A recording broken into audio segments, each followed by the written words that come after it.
Boa noite, pessoal, tudo bem? Vou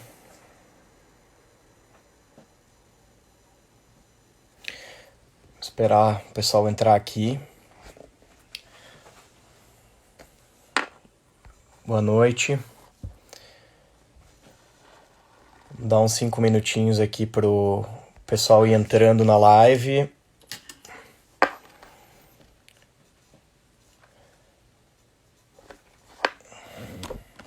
Uns minutinhos.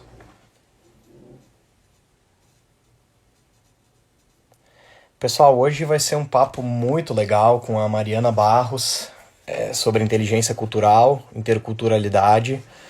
Um papo bem bacana para quem planeja aí futuro trabalhar com outras culturas ou viajar para se preparar melhor. Quem já trabalha em times multiculturais, quem já é gestor dessa área, então é muito legal.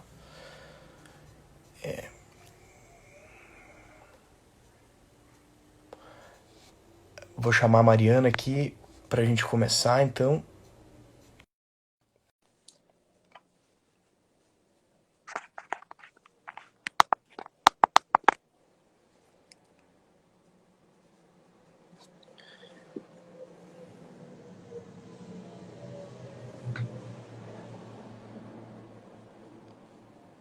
O pessoal está entrando, vamos lá.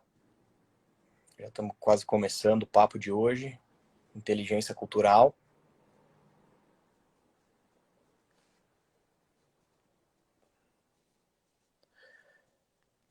Acho que a Mariana já está aqui.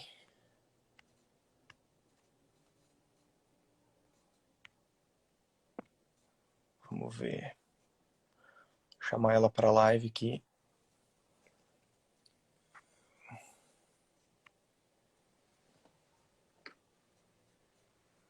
Está conectando. Oi, Mariana, boa noite.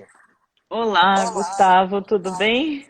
Tudo ótimo. Eu te chamei aqui a primeira vez, eu acho que no Instagram acontece essas coisas, alguns problemas técnicos aí. Pois é, eu estava no tablet e ele, não sei, não tá rodando a live, então eu vim para o celular mesmo. Ah, não, eu tô pelo celular também, que ótimo. Então, que honra, tua primeira live, vou ter a honra de estar aí coordenando a primeira live da Mariana Barros, que legal.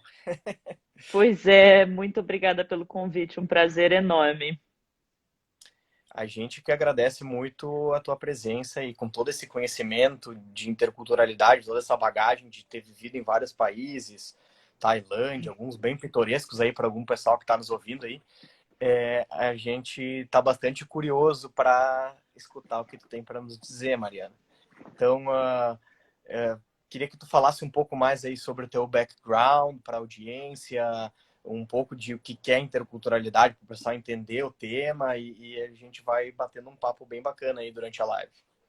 Perfeito. Gustavo, eu sou primeiramente caipira, tá? Eu sempre gosto de começar com isso, que é a origem de tudo. Então, eu sou de uma cidade chamada Batatais. Vivi aí os primeiros 15 anos da minha vida em Batatais, quando eu fui ser intercambista do Rotary. E eu saí lá do interior do estado de São Paulo, Batatais, que é quase Minas. Você vai ver que vez ou outra eu vou soltar um ai aqui na nossa conversa. E fui ser intercambista no interior da França também, o que foi muito positivo. As pessoas, nossa, mas você não morou em Paris? Não, felizmente não, porque tendo morado no interior da França, tendo tido a possibilidade de conviver numa cidade em que ninguém falava inglês, eu fui obrigada a ter o que a gente chama de integração profunda, né? Ah, e também eu acho que eu tive a sorte de viver o último ano sem internet no mundo, que eu Ah, estava na que França em legal. 97, 98. Então eu tive que realmente aprender a gostar daquela cultura, aprender a interagir com aquela cultura, senão eu tinha que voltar para casa. Então esse foi o início da minha vivência internacional. Eu voltei da França e sofri o que a gente chama na área hoje em dia de síndrome do retorno, que quando eu vivi isso não existia nome para isso, que é a dificuldade de se adaptar à sua própria cultura no retorno, né? A gente sabe que hoje um dos desafios da área de mobilidade global é o turnover de repatriados. e poucas pessoas consideram a síndrome do retorno, poucas pessoas conhecem a síndrome do retorno, sendo que ela, no fundo, é uma das principais motivadoras aí, ou uma das principais causas do insucesso das repatriações. Eu cheguei no Brasil já decidida a ter uma carreira internacional. Num primeiro momento, a vontade de ser diplomata foi quando eu comecei o curso de Relações Internacionais. Mas já no segundo ano, eu descobri que eu queria ser outra coisa, que era muito pouco conhecida na área, que é o tal do consultor intercultural, né? Eu tive a felicidade de fazer estágio numa consultoria intercultural, que na época era a única no Brasil, e me apaixonei completamente e faço isso há 20 anos. Tive. Olha Pois não. que legal, né, Mariana? As nossas histórias são de fato muito parecidas. Eu fui para uma cidade do interior da Finlândia, chamada Valkeakoski. Uau. Foi, foi muito legal porque eu me senti uma espécie de celebridade na cidade, porque eu era o único brasileiro. Então, tudo que tinha a ver com chamar outros países na universidade, o brasileiro tá lá, chama ele que ele é brasileiro. Então, pude ter realmente essa imersão profunda que tu disseste. E o que aconteceu comigo foi justamente, né, a síndrome do retorno, né? Eu não consegui mais me adaptar direito à cultura brasileira. Acabou acontecendo que eu recebi uma proposta de expatriação para a Holanda, e depois me mudei agora para onde eu moro atualmente, que é o Panamá, né? Isso foi o que aconteceu também comigo. Então as nossas histórias são parecidas e eu também pensei na carreira diplomática no início, mas como eu era muito orientado à área de negócios, eu acabei indo para a área de negócios internacionais e acabei desistindo do CACD, né, o curso de admissão à carreira diplomática. Tenho muitos amigos diplomatas, já visitei muitos no exterior, na minha profissão, mas acabei não seguindo a carreira também, né? Bem legal, as histórias se cruzam. Pois é, acho que só já falando de diferenças culturais, talvez o meu choque na França foi que eu não fui a estrela, tá? Mesmo estando numa cidade de 15 mil habitantes, o francês não tá ligando muito que eu fosse a estrangeira ali, não, que é bem diferente do que acontecia com os rotarianos que a gente recebia em Batatais, né? E aí já foi uma primeira grande lição de diferenças culturais. O francês, ele não necessariamente faz ninguém estrela tão fácil assim, não. Não, exatamente. Mas, Mariana, o pessoal hoje está muito preocupado com a situação do coronavírus, né, do Covid-19, em relação agora ao que vai ser da globalização, o que vai ser das viagens internacionais, o que vai ser do multiculturalismo. Eu queria que tu falasse um pouco para nós sobre o aspecto um pouco mais técnico, né, que a gente sabe que também faz parte hoje da diretriz estratégica de muitas empresas e de muitos até países ter uma multiculturalidade maior, uma maior diversidade cultural dentro do país. Então, isso não vai parar, a multiculturalidade. Mas como tu enxergas aí o futuro dentro desse setor aí para o pessoal que está pensando, que está aí nessa fase de ir para o exterior, o pessoal que está vindo para cá, essa parte de mobilidade? Perfeito. Eu queria contar um pouquinho a minha linha de pensamento para te dizer onde eu cheguei nas conclusões que eu cheguei hoje. Logo que começou o Covid, eu tinha acabado de chegar da China, então pude viver um pouquinho desse início do Covid lá. Quando eu cheguei, a primeira coisa que eu fiz foi ler A Peste, tá? E aí do Camus. Isso me trouxe a ideia de que a gente já viveu isso outras vezes na história da humanidade. Então é só mais um dos ciclos de aprendizado que a humanidade precisa passar. Depois eu me joguei no livro do Harari, O Homo Deus, que é um livro que Muito eu bom. nem pensei, mas ele fala da tecnologia na vida do ser humano. Então, de alguma maneira, o Harari ele já fala tudo o que ia acontecer pós o Covid, até o Covid está incluído ali na linha de análise dele, e aquilo também me acalmou muito no sentido de que a gente já estava caminhando para as mudanças pós-Covid. Definitivamente o Covid acelerou essas mudanças, tá? Então, eu sou, obviamente, passada todo esse momento de violência que todos estamos vivendo, tendo que lidar com uma pandemia que é difícil para todos nós. Eu acredito num futuro otimista, tá? Em que sentido? A globalização ela não vai parar, ela é histórica, ela é milenar, e ela vai continuar. Mas acredito sim que por alguns anos, 3 a 5 anos, a mobilidade física global ela vai diminuir. tanto por um medo das pessoas de se exporem ao exterior, quanto por alguns movimentos xenófobos que já vêm acontecendo, e quanto também por questões de segurança das próprias empresas. Mas as diferenças culturais não vão parar e a globalização não vai parar. Então, o que eu acredito é que agora a gente vai vivenciar as diferenças culturais no mundo virtual. O que é um grande desafio, porque se antes você tinha um time na China e você falava com o seu time vez ou outra, e aí duas vezes por ano você ia para a China, comer com o seu time, conhecer seu time cara a cara, se familiarizar um pouco com os hábitos chineses, você não vai ter mais essa oportunidade. Tá? Você vai ter que lidar com os chineses sem ter a possibilidade de familiarização física. Então, eu acho que as diferenças, o choque cultural, ele se acentua na vivência virtual. Isso para a mobilidade global é definitivamente um desafio, mas não só isso, tá? A mobilidade global ela entra como uma área dentro das empresas que é a área de soft skills. E o que está também no Harari é que, devido ao avanço tecnológico, o que vai sobrar para a gente são soft skills. Né? As máquinas vão tomar conta de tudo. Então, não só a mobilidade global também vai assumir uma área mais estratégica dentro das empresas, de realmente pensar a estratégia de expansão, internacionalização, globalização das empresas. Então, acho que ela vai ter que enfrentar agora esses dois desafios. O primeiro é assumir esse lugar estratégico, porque ela que vai ser responsável pelo desenvolvimento dos soft skills, e esse desafio maior que vão ser as diferenças culturais no mundo virtual, que a gente não vai ter a chance de aculturação que normalmente a gente tem em viagens ou em pequenas exposições a outras culturas. Não, com certeza, comungo desse mesmo pensamento. Inclusive o pessoal que é um pouco leigo no assunto, né, de interculturalidade, não conhece algumas nuances, né, do dia a dia simples do trabalho. Por exemplo, a maneira como um indiano escreve um e-mail, ou como um árabe escreve um e-mail, ou como um europeu. Então a comunicação, essa parte que às vezes te leva a interpretações equivocadas que são questões culturais, ou o fato da própria gestão do tempo, né?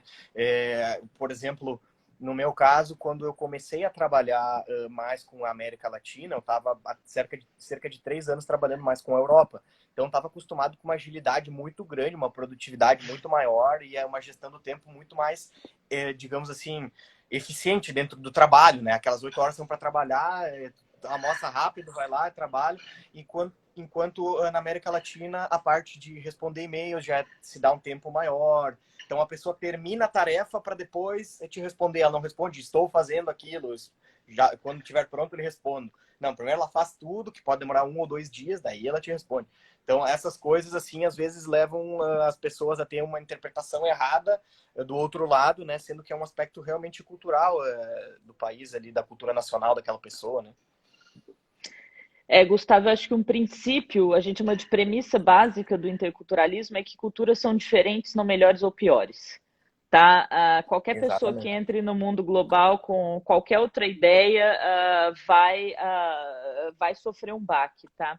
O que a gente costuma dizer é que existem países que são, por exemplo, economicamente mais desenvolvidos, mais eficientes, como você trouxe, né? Uma infraestrutura mais desenvolvida.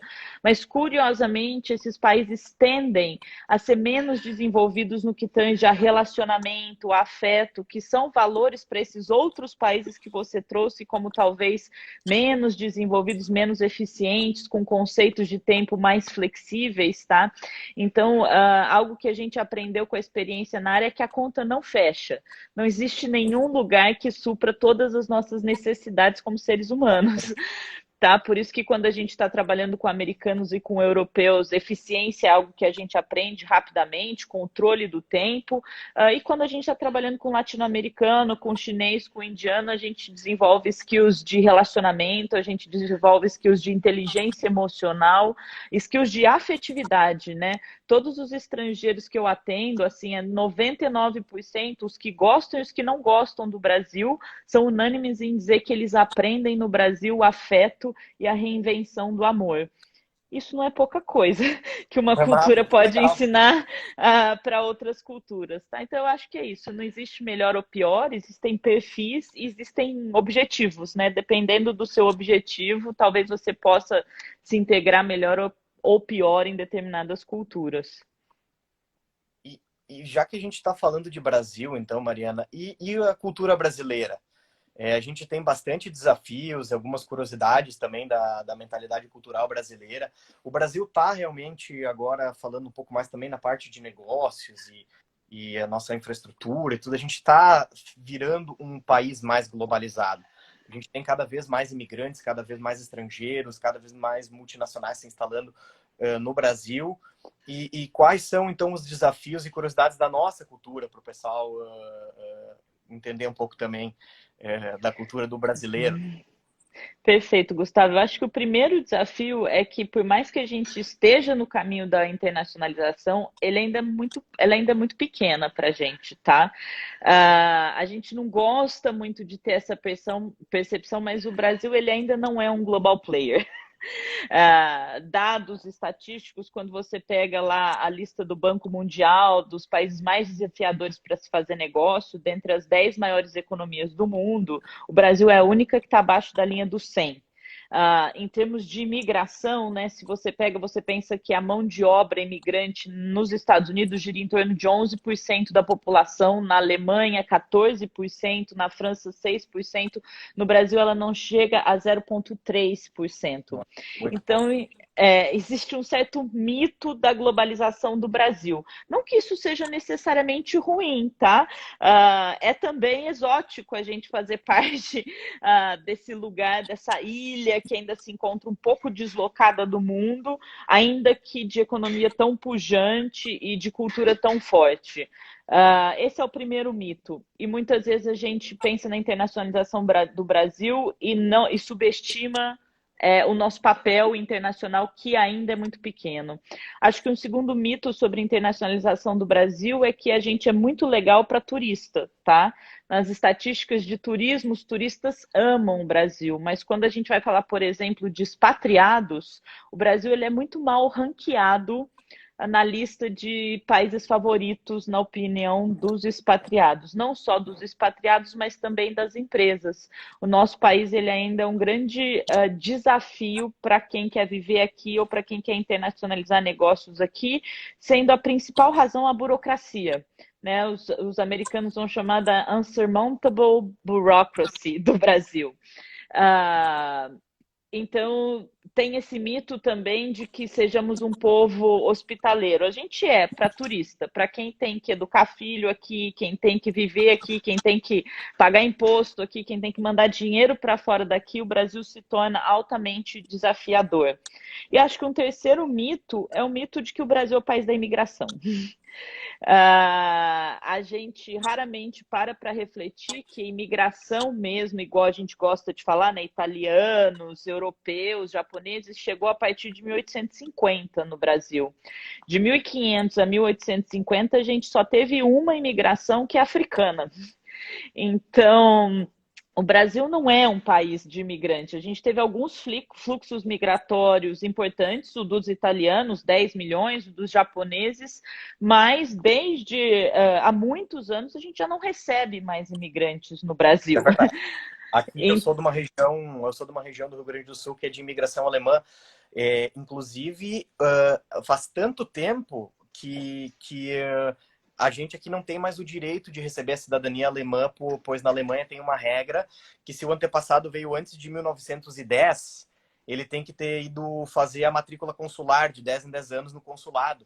E os imigrantes que vieram aqui realmente estavam fugindo da fome na Alemanha, né? E aqui fica, a minha cidade fica a 60 quilômetros de Porto Alegre. Eles não fizeram a matrícula consular e todo mundo aqui perdeu o direito à cidadania de tanto tempo que faz. Foi 1827, se eu não me engano. Foi até um pouco antes dessa que tu disseste. Eu Tá tentei fazer vendo? a cidadania e não consegui. Então, e é um mito que a gente atrapalha a nossa internacionalização, porque a gente acaba reforçando aquela ideia de que o brasileiro vende e não entrega. E é por desconhecimento, tá? Não, o que eu acho que eu tento lutar muito nos meus treinamentos interculturais é para explicar para os estrangeiros que ninguém fala isso porque quer enganar os estrangeiros. É porque na maioria das vezes a gente desconhece a nossa própria história porque nos é contada uma outra história de Brasil, né? Então, assim, temos um grande potencial de sermos um player global, mas ainda não fizemos essa opção. É realmente, Mariana, falando um pouco da minha experiência nessa parte, um pouco mais na parte profissional, eu trabalhei já em várias multinacionais e agora, de uma maneira bem peculiar, uma multinacional europeia que está global, que está se instalando na América Latina. Faz 3 anos que ela está na América Latina. E a empresa tem uma estratégia para a região e me chamou a atenção que na estratégia não está nem contemplado o mercado brasileiro, sendo que o país é o maior da América Latina. Então, me chamou muito a atenção aí a empresa dinamarquesa, né? Quando se pergunta por que o Brasil tem a burocracia, o Brasil tem o imposto sufocante, o Brasil e a Argentina, os dois que estão muito para trás, assim, nessa parte de investimento, receber empresas, justamente por isso que tu disseste, a burocracia, é altos impostos, eles pensam também, os escandinavos principalmente, eles pensam muito também no bem-estar que vão ter os expatriados dele no país onde eles vão estar implementando a empresa, né? Então, eles logo pensam, e também a questão da flexibilidade da carga tributária. No Brasil, a gente tem alguns regimes que te isentam por 10 anos de impostos, depois tu começa a pagar, e depois pode ser que tu vá mudar o jogo ali, vai empregar um pouco mais de gente, vai manter esses impostos isentos, então eles preferem que tu logo me disseram isso, que eles preferem logo saber que eles vão pagar sempre aquele imposto, do que eles ficar isentos por 10 anos, depois ter que pagar, depois não pagar mais. Então, essa flexibilidade acaba atrapalhando um pouco nesse sentido, né? A isso no intercultural, Gustavo, a gente dá o nome da exótica burocracia dinâmica do Brasil, né? Até a nossa burocracia ela é dinâmica, ela muda dependendo de interesses e de pessoas envolvidas. Eu acho que é por isso que no intercultural a gente também tenta passar para os estrangeiros que no Brasil nunca é what ou how, é sempre who. Né? O Brasil é uma cultura ainda altamente relacional as regras tendem a ser definidas muito mais por relacionamentos do que por qualquer outra esquema ou estrutura supra-pessoal, né? Supra-relacional. Então, são os nossos desafios. O que eu sempre tento trazer nos meus treinamentos também é uma reflexão para os brasileiros, que é o seguinte: por que a gente aceita isso, né? Então, assim, em última instância, será que a gente quer ser global? Porque não é baixa performance que nos leva a aceitar isso. Afinal de contas, somos a 10ª economia do mundo em épocas de crise, né? Então, o Brasil, ele acaba, e eu amo aquela frase do Tom Jobim de Brazil is not for beginners, porque a resposta é muito mais complexa, né? Por trás dessa burocracia toda, a gente esconde a 10ª economia do mundo, que fica na mão de 2% de uma população de 200 milhões de habitantes, o que faz que a gente tenha a segunda maior concentração de renda do mundo. A gente só pede para o Catar. Então, por trás dessa burocracia toda, por trás dessa não globalização, na verdade, existe uma preservação de privilégios, né? De talvez a elite mais rica do mundo. Então, eu sempre gosto de trazer isso como reflexão para os brasileiros. Será que a gente quer ser global, né? Porque ser global implica competitividade, implica educação, implica formação de mão de obra, e eu não estou certa que essa é a estratégia que nós, brasileiros, queremos para o Brasil, para o bem e para o mal. Me chama muito a atenção, Mariana, por exemplo, pegando produtos um pouco mais manufaturados, né? O Brasil realmente é um país que tem pouquíssimas marcas globais que estão instaladas no mercado brasileiro. As pessoas às vezes vão para os Estados Unidos, vão para a Europa para buscar marcas. E as marcas são caras, né? Tô falando de marcas premium, coisas realmente que estão inacessíveis no nosso mercado pela questão tributária e burocrática, e as empresas não conseguem chegar aqui. Fica muito caro o produto para o consumidor brasileiro. Vale mais a pena, então, no caso, um brasileiro viajar para os Estados Unidos, comprar lá, do que comprar no mercado brasileiro, de tamanha diferença. Por exemplo, marcas como Louis Vuitton, Gucci, famosas aí do mundo de luxo. E me chama a atenção que os duty frees na fronteira, por exemplo, aqui no Rio Grande do Sul, de onde a gente costuma muito comprar em fronteira. Produtos importados que não tem acesso no mercado brasileiro, a gente compra na fronteira com o Uruguai, fronteira com o Paraguai. E o Brasil ainda não, parece que o governo, a nossa, ainda não se ligou que é preciso desburocratizar para enxergar o investimento dessas empresas, para elas se instalarem no Brasil, porque elas querem vender no Brasil. Elas não querem que o brasileiro vá para a fronteira comprar, né? Elas querem vender no Brasil. Perfeito, tá? Aí trazendo só mais alguns conceitos da interculturalidade, a gente gosta muito de falar do governo, né? Mas eu aprendi muito com os americanos ou com os franceses que o brasileiro ele lack accountability, né? No sentido de que a gente precisa começar a prestar contas das nossas atitudes, né? Será que nós, como empresas, queremos essa competitividade? Será que nós, como elite brasileira, queremos deixar de comprar enxoval em Miami para comprar produto brasileiro e pagar todos os ônus que vêm junto com distribuição de renda, educação da população, etc. Então, assim, eu sempre evito falar de governo, tá? Porque governo é muito problemático. O interculturalismo ele tenta ser um pouco mais macro do que a visão de governo. E, infelizmente, historicamente, isso está aqui há 500 anos. Eu uso muito para falar de Brasil, Gustavo, uma metodologia que chama How History Shapes Values, como a história constrói valores. E quando a gente analisa a história brasileira, sempre a gente foi esse lugar de exploração do colonizador. Né? Não porque o português era ruim, isso é uma grande bobeira, era um momento histórico que ele estava rico e ele só vinha aqui se ele fosse ganhar dinheiro mesmo, é diferente do inglês que sai da Inglaterra porque ele está sendo expulso da Inglaterra, mas verdade é que com a nossa independência, nós somos o único país da América Latina, um dos únicos países do mundo que não lutou pela independência, que não teve uma revolução, uma guerra. Então a gente nunca rompeu com essa mentalidade colonizadora de expropriar a nossa própria terra. Né? Que a hora que as coisas ficam difíceis aqui no Brasil, a gente corre para a Europa, corre para os Estados Unidos, né? É Com o nosso verdade. passaporte europeu. Então, tem questões identitárias que a gente precisa resolver no Brasil, talvez antes de se expandir, ou talvez a própria internacionalização do Brasil vai trazer esse tipo de reflexão para a gente.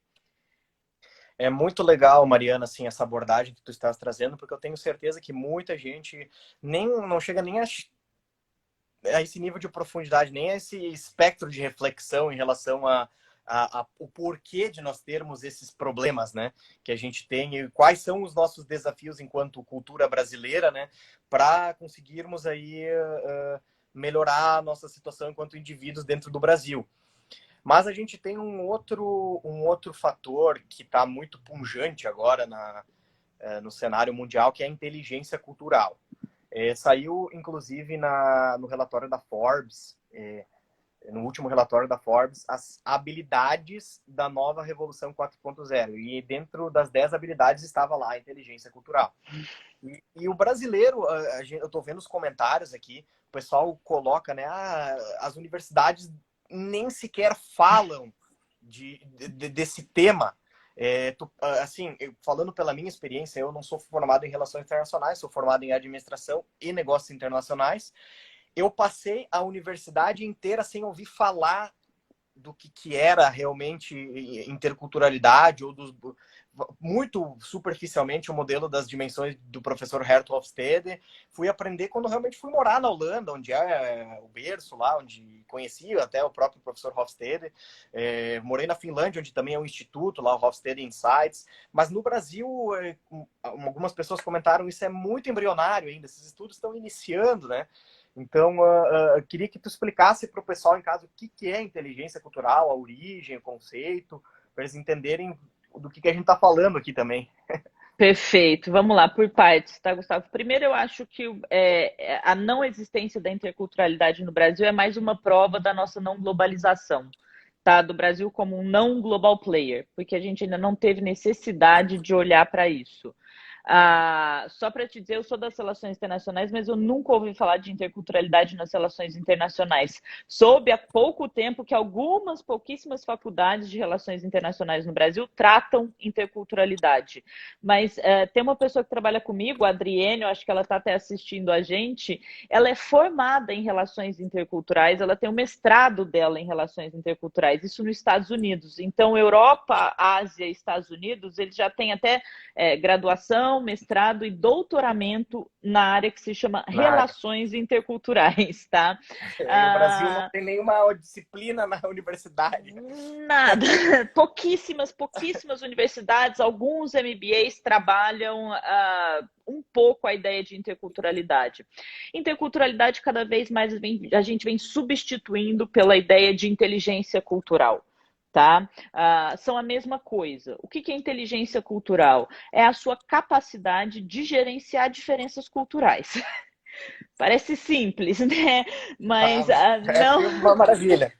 não, não é tão simples. E sim, a inteligência cultural ela aparece nas análises das necessidades 4.0, porque, como eu disse, o avanço da tecnologia faz com que a gente precise cada vez mais de desenvolver soft skills.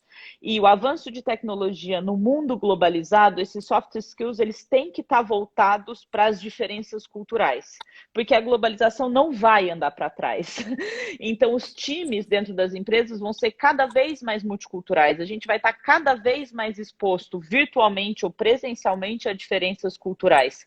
Então, a inteligência cultural, ela vem para formar a tríade, né? A gente fala de inteligência intelectual, que é a inteligência racional, que por muitos anos dominou a história aí da modernidade. Então, essa inteligência das ciências, que eu valorizo muito, mas que sozinha ela não alcança os objetivos. Nos últimos anos falou-se muito de inteligência emocional, porque percebeu-se que só a inteligência intelectual não era suficiente. Você pode ser um gênio intelectualmente falando e não conseguir liderar uma equipe porque te falta inteligência emocional. Então, acho que inteligência emocional é algo que o mercado, que a sociedade já reconheceu como fundamental também. Completa essa tríade a inteligência cultural. Que então você tem o emocional bem resolvido, você tem o racional bem resolvido e agora você aprende a lidar com o diferente. É importante dizer que inteligência cultural ela não aborda só cultura nacional, tá? Diferença é qualquer tipo de diferença, Gustavo. É branco, é negro, é gênero, é pessoas com deficiências, qualquer tipo de deficiência, desculpa, qualquer tipo de diferença, Diferente. você precisa de inteligência para saber lidar com essa diferença sem preconceito. Eu gosto muito do Oliver Sacks quando ele fala que a cegueira ela é uma cultura porque ela não é uma deficiência, porque o cego ele desenvolve habilidades que as pessoas que veem nunca vão ter tempo para desenvolver. E que o que falta é que a nossa sociedade possa ser capaz de usar inteligentemente as habilidades desenvolvidas por uma pessoa que não enxerga, por exemplo. Mas uma pessoa que não enxerga, ela tem habilidades táteis muito superiores a qualquer pessoa que enxerga. Então é nesse sentido que diferença cultural não é só cultura nacional. Hoje, em Exato. tempos de globalização, fala-se muito de cultura nacional, mas inteligência cultural está por trás de qualquer raciocínio, qualquer ideia de diversidade e inclusão, por exemplo. E a gente vê as empresas, Mariana, trabalhando cada vez mais forte nessa parte, inclusive, né, abrangendo todo o espectro da inteligência cultural. Eu recebi uma pergunta, como trabalhar a interculturalidade em times multiculturais nas empresas? A gente vê algumas embaixadoras aí que trabalham forte, como a McKinsey, as Big Four de consultoria, normalmente batem forte nessa parte de diversidade, de inteligência cultural. Mas em outras empresas, e para gestores que estão nos assistindo aí, de times multiculturais, como que eles trabalham essa parte de interculturalidade nos times? Perfeito. Olha, como eles trabalham, eu não sei. Eu sei como a gente oferece esse trabalho, tá? Porque Fala um existe pouco uma. do trabalho de vocês, da consultora intercultural, né?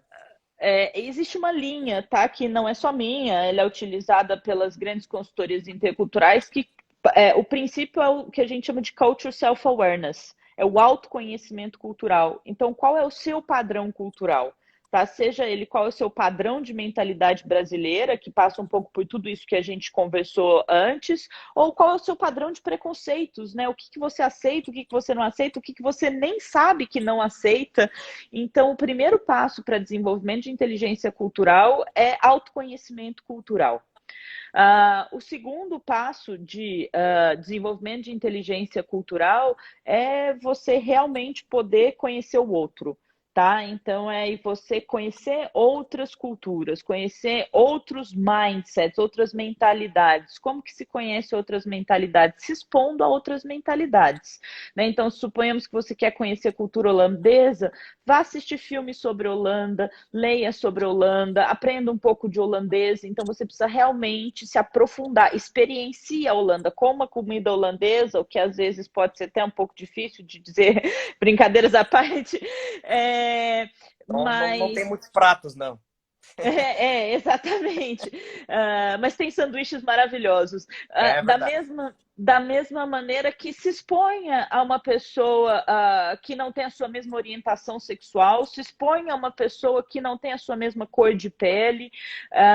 Você só desenvolve inteligência cultural quando você se expõe às diferenças culturais. É muito comum, né? Isso talvez seja um saber inconsciente aí que as pessoas falam assim: nossa, eu não aceitava homossexuais na minha vida até que eu tive um sobrinho. E aí você começa a ter contato e você começa a empatizar com essa experiência. Isso é inteligência cultural, tá? Que ela vem na força. A gente tenta desenvolver isso não na força, a gente tenta desenvolver isso estrategicamente, que é o mesmo que se passa nas empresas. Você morou aí em alguns países, certamente você teve choques culturais que você fala hoje em dia, se eu tivesse sabido. Então, no ambiente empresarial, a gente tenta evitar esse momento de se eu tivesse sabido. A gente É, tenta mostrar, né? Para no final quase todo mundo se adapta, mas pode levar 6 meses ou pode levar 3 anos. A gente tenta fazer com que leve o menor tempo possível, porque o nosso intuito sempre é buscar a performance, né? O resultado. mas, Mariana, quais são os principais desafios das empresas para realmente terem seus times treinados na inteligência cultural?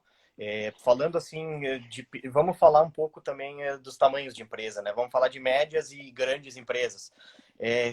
Quais que são os desafios, agora aproveitando a tua experiência já como consultor intercultural, em disseminar essa preparação de inteligência cultural dentro dos times?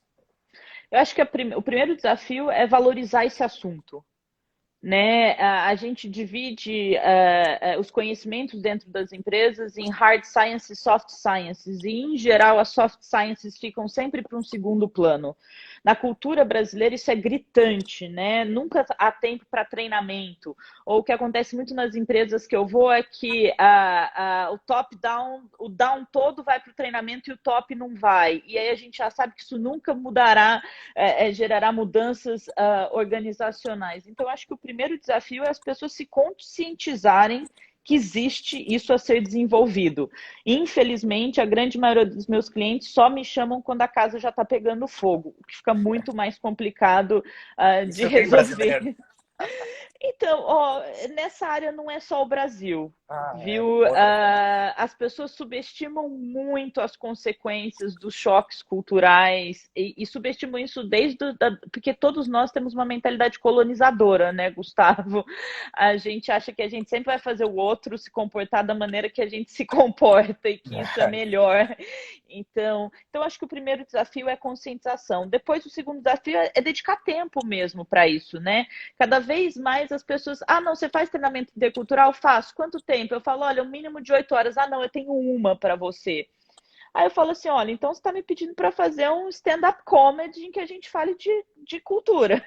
Porque em 1 hora eu não vou desenvolver inteligência cultural em ninguém. Eu adoro stand-up comedy, adoro fazer esse papel, é super legal, mas assim, eu não vou desenvolver inteligência cultural. Eu preciso de tempo, eu preciso de projetos de médio e longo prazo.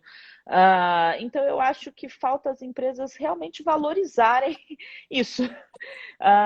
E não só chamarem isso quando o trem já descarrilhou e aí eu vou poder só, no máximo, pintar ali as paredes. É muito engraçado, né? Porque a gente fala muito da parte de desenvolvimento e inclusão na parte governamental, né, que são leis e tudo para dar mais acesso às diferentes às diferenças, né, falando agora numa parte bem ampla, mas no setor privado isso não acontece, né, as empresas acham que isso não é importante ou que isso não impacta na performance ou que isso é um assunto para depois, como tu disseste, né, mas na verdade não, né, tem uma grande importância e realmente as empresas têm que esperar realmente ter um impacto negativo, né, disso para chamar profissionais que são especialistas nessa área. Olha, Gustavo, eu sou sempre advogada do diabo, né? Parece que esse é o papel do interculturalista na vida. Então, nesse sentido, eu só queria te trazer que eu tenho um grande apreço pela iniciativa privada. No Brasil, por exemplo, eu vejo que a iniciativa privada vem trazendo mudanças que governos nunca trouxeram e não trazem, tá? Iniciativas de diversidade nas empresas brasileiras estão sendo tocadas de maneira muito madura, com muita seriedade. Às vezes as pessoas me perguntam, mas não muda nada na cultura brasileira, né? Há 500 anos eu falei, olha, nos últimos 10 anos eu percebo uma mudança, que é a questão racial. Por exemplo, isso eu vejo que está sendo levado muito a sério pelas empresas. É ideal? Não é ideal. Mas o mundo ideal eu deixei lá atrás na Faculdade de Relações Internacionais. Eu admiro muito o que a iniciativa privada vem fazendo. Acho que tem que fazer muito mais, acho que falta muito para a iniciativa brasileira e privada brasileira e mundial se responsabilizar mesmo, já que eles querem talvez assumir o lugar dos estados como quando a gente fala de uma Apple, de uma Google, que tem cultura corporativa que hoje já são mais valorizadas ou tem mais pessoas identificadas do que dentro de alguns estados nacionais, essas empresas precisam começar a se responsabilizar também como estados nacionais, né? Mas eu acho que o caminho, por exemplo, tudo isso que a gente está conversando aqui hoje, eu falo nos meus clientes. E acho que eles são bastante abertos assim para ouvir de privilégio, para ouvir de desigualdade social, para ouvir que a gente não é global player porque não quer. Então eu tenho uma admiração afetuosa, identificatória aí com a iniciativa privada. Não, com certeza, eu também. São pessoas que realmente sentem no próprio bolso o impacto disso, né? É por isso também o outro olhar e a outra importância dada para esse tema quando falado com um profissional que realmente entende do que está falando, né? Então, é realmente levado a sério quando eles têm aí o sentimento de que pode e vai, né? Se não for realmente gerido e encarado de maneira profissional com consultor intercultural, com awareness disso, vai impactar no resultado da empresa, né? Vai impactar no bolso. E no governo a gente não tem essa, né, no setor público, né? A gente não tem tanto esse compromisso, né? Eu também sou um grande defensor e acho que o Brasil realmente, principalmente nessa questão racial, tem uma evolução bem bacana nisso aí. É isso, né? Eu acho que, queira ou não, a empresa ela trabalha com alguma mentalidade um pouco mais lógica. E ela já entendeu que para ter lucro, talvez ela precise de diversidade. É isso, eu não acho que ninguém faz porque é bonzinho.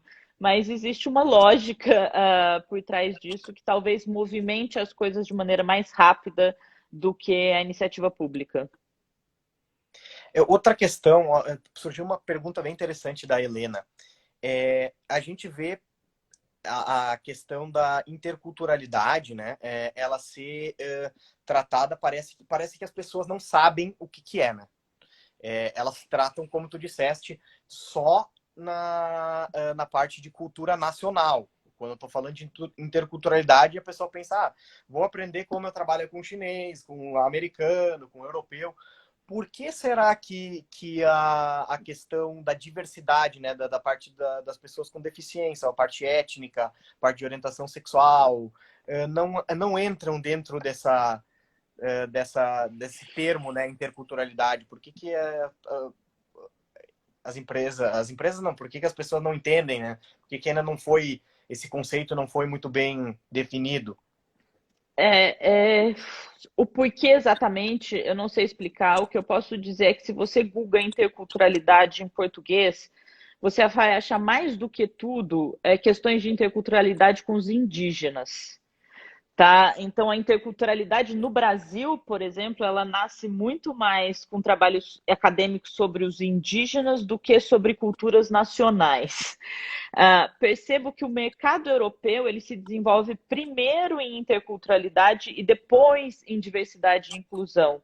E por alguma razão essas áreas se separaram por algum tempo, mas já se juntaram de novo, tá? É muito raro que você encontre um facilitador intercultural que também não seja um facilitador de diversidade e inclusão. O que eu sinto é que a questão da diversidade e inclusão ela ficou muito mais proeminente do que a questão da cultura nacional. E aí as pessoas, talvez por uma questão mercadológica mesmo, acabem trabalhando mais a questão da diversidade e inclusão. Mas no fundo de qualquer a abordagem de diversidade e inclusão, existe uma lógica interculturalista. Não estou segura que todos os facilitadores de diversidade e inclusão o sabem, mas estou segura que todos os facilitadores de interculturalidade sabem sobre a importância de diversidade e inclusão. E talvez as próprias empresas e pessoas e determinados nichos da sociedade divulgam como uma forma de... Porque isso realmente é algo que a parte da diversidade, de aumentar a parte étnica, de orientação sexual, também isso é algo que está bem latente no dia a dia das pessoas mais, né? Como tu disseste lá, pegando para a questão do Brasil, o Brasil ainda não está exposto a esse nível de cultura nacional, não precisa lidar assim on a daily basis com o americano, com o chinês, não tem poucos imigrantes ou poucas, né? Não tem tanta necessidade, né, realmente. Eu acho que é uma questão de mercado mesmo, viu, Gustavo? É. Mesmo Europa ou Estados Unidos, o volume de pessoas que precisam passar por treinamentos de diversidade e inclusão acaba sendo muito maior do que o volume de pessoas que passam por treinamentos de interculturalidade, que acabou ficando um pouco deixada para essa área de cultura nacional. Tá? Acho que por uma questão de área, a gente acabou durante muitos anos atendendo expatriados. Então é como se interculturalidade tivesse ficado no cantinho dos expatriados. E eu luto há alguns anos, meus clientes sabem, para dizer, olha, interculturalidade não é isso, a gente atende também os expatriados, mas interculturalidade fala de inteligência cultural que pode ser aplicada às mais diferentes diferenças. Acho que são questões de mercado e a gente vem, eu como empresa, como consultoria, vem tentando cada vez mais tirar essas barreiras, porque a gente só se complementa. Sendo que no fundo de tudo isso, tá, o que está por trás de tudo isso é o mesmo pensamento, que é um pensamento nietzschiano de perspectivismo. Então tá todo mundo falando de uma quebra aí com a ideia da ciência moderna, de que existe verdade. Tá todo mundo falando, olha, não existe verdade, né? Existem perspectivas. E aí uns vão chamar de diversidade e inclusão, outros vão chamar de interculturalidade, mas acho que são questões mercadológicas que são dinâmicas e cada país também tem um pouco a sua compreensão disso. Tem uma pergunta aqui, Mariana, que é feita pela Carol, que qual a dica que tu dá para tornar essa área de Global Mobility mais estratégica, para se encaixar na nova realidade? Tornem-se relevantes. Tá? Eu acho que a área de Global Mobility, ela sempre foi uma área feminina dentro das empresas, não só porque ela, em geral, tem mais mulheres, mas porque ela é uma área de valores mais femininos. E essa é uma revolução que toda empresa vai precisar fazer, não só dentro da sua área de Global Mobility. Toda empresa vai precisar mudar a sua mentalidade no sentido de equidade de valores, tá? A gente precisa equalizar valores masculinos, que são valores de força, de decisão, de resultado, com valores de cooperação, de relacionamento, de empatia. Então, isso não acho que é da área de Global Mobility, eu acho que todas as áreas Só que aí a gente precisa estar preparado para assumir esses lugares. Então, empoderem-se, mostrem o seu valor. Muitas pessoas me procuram, como que você consegue vender treinamento intercultural, né? É algo tão difícil, hoje virou um produto de prateleira. Eu falei assim, felizmente eu consegui falar com alguns altos executivos que viram relevância no meu trabalho. Mas eu tive que tornar o meu trabalho relevante. Acho que às vezes a gente se acomoda em algumas estruturas previamente organizadas e que a gente não dá o sangue. Basicamente é isso, tá? Então, paixão, empoderamento e relevância. Eu acho que são as estratégias, né? Vamos estudar, vamos ter ideias que sejam relevantes dentro das organizações, que eu acho que os resultados acabam vindo. Ah, com certeza. Bom, Mariana, eu queria primeiramente te agradecer pelo tempo. A gente está quase uma hora falando. Eu sei que tu é uma pessoa bastante ocupada, dispor teu tempo para falar com a gente sobre um assunto tão legal. Eu acho muito bacana trazer isso, porque a gente acaba falando também um pouco da história nossa do Brasil, né? Da formação do nosso país, das nossas origens, como tudo foi construído e o que a gente tem que realmente fazer para daqui para frente nos tornarmos um país melhor. A parte da inteligência cultural é muito bacana, principalmente por tudo isso que tu disseste. Ela aumenta a performance, ela faz tu te conhecer melhor. Então, são coisas que mexem muito com coisas muito profundas do indivíduo e das equipes, né? Lá os valores que são aprendidos lá desde criança e tudo isso mais que a gente já sabe. Então, em nome aqui do Internacionalista, muito obrigado. E vamos marcar próximas lives aí, porque foi muito legal essa live. Deu bastante, o pessoal está participando bastante. Eu me perdi aqui nos comentários, já tem muito comentário. É muito legal.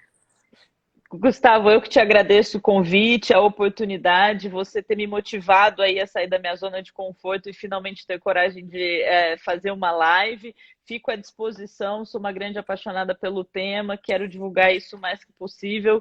Então, obrigada a todos que participaram, prazer enorme ver algumas carinhas conhecidas por aí, as que eu não conheço também. E estou à disposição. Quando quiser, chame e a gente conversa mais. Perfeito. Uma boa noite, Mariana. Pessoal, sigam a Mariana aí no Instagram. Um abraço, Boa uma noite, boa noite. pessoal. Prazer Boa noite. enorme. Até mais. Tchau, tchau.